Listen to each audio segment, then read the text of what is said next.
కర్మని పోగొట్టుకోవడం కంటే కర్మని వచ్చినప్పుడు తట్టుకోవడం ఎలా, అది ఈజీ. కర్మ పోదేమో, బికాజ్ ఏది మనము నాటుతామో సృష్టిలో అది మళ్ళీ మొలకెత్తి మనకు వస్తుంది. మనం మ్యాంగో విత్తనం నాటితే మ్యాంగో ట్రీ వచ్చినట్టే కంపల్సరీ. అండ్ ఎంత కర్మ ఎంత బ్యూటిఫుల్గా ఉంటుందంటే యూ జస్ట్ కాంట్ ఎస్కేప్. నాలుక మీద సాల్ట్ వేసి సాల్ట్ టేస్ట్ రాకూడదు అన్నా సరే వస్తుంది. ఒకసారి అది రిసెప్టర్కి అది వచ్చి లైగాండ్కి వచ్చి అంటుకుందంటే ఇట్ ఈస్ జనరేటెడ్ అంతే. అలాగా మనం చేసినది ఖచ్చితంగా తిరిగి వస్తుంది. అది ఫర్ ష్యూర్. దాన్ని అనుభవించడానికి ఆ ఒక్క కాన్సెప్ట్ని బాగా అర్థం చేసుకోవడానికి లైఫ్.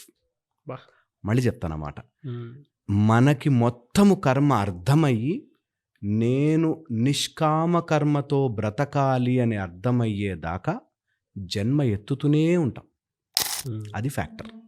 సో ఎలాంటి కర్మనైనా పోగొట్టుకునే ప్రయత్నం చేసే కంటే ఇప్పుడు చేసే కర్మ అత్యుత్తమమైనదిగాను, నాకు దాని యొక్క ఫలితము అవసరం లేదు అనేటట్టుగాను రావాలి.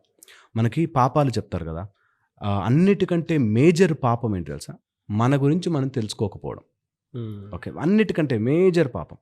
అండ్ రెండో పాపం ఏంటి తెలుసా? చేసిన పనికి రిజల్ట్ని ఎక్స్పెక్ట్ చేయడం. ఎక్స్పెక్టేషన్ ఈజ్ అ బిగ్గెస్ట్ పాపం. సో ఆ ఎక్స్పెక్టేషన్ రాగానే ఆ రిజల్ట్ ఏమైనా ప్లస్ ఆర్ మైనస్ ఆ రెండిటికి మనం బందీ అయిపోతాం. దట్ ఈస్ ద కర్మ ఎఫెక్ట్. కౌళ్ళ సూర్య సాధన చాలా చాలా పవర్ఫుల్గా ఎఫెక్టివ్గా పనిచేస్తుంది. ఎప్పుడు ఉంటుంది సార్ ఈ క్లాస్? ఈ క్లాస్ February 8th నుంచి ఉంటుంది. February 8th to 1 week ఉంటుంది. అండ్ మార్నింగ్ 6 to 7 ఉంటుంది. ఆన్లైన్ ఉంటుంది. సో ఇంట్లోనే కూర్చుని నేర్చుకోవచ్చు. జస్ట్ వాళ్ళకి కావాల్సింది వాళ్ళ ఫోన్ అండ్ హెడ్ ఫోన్స్.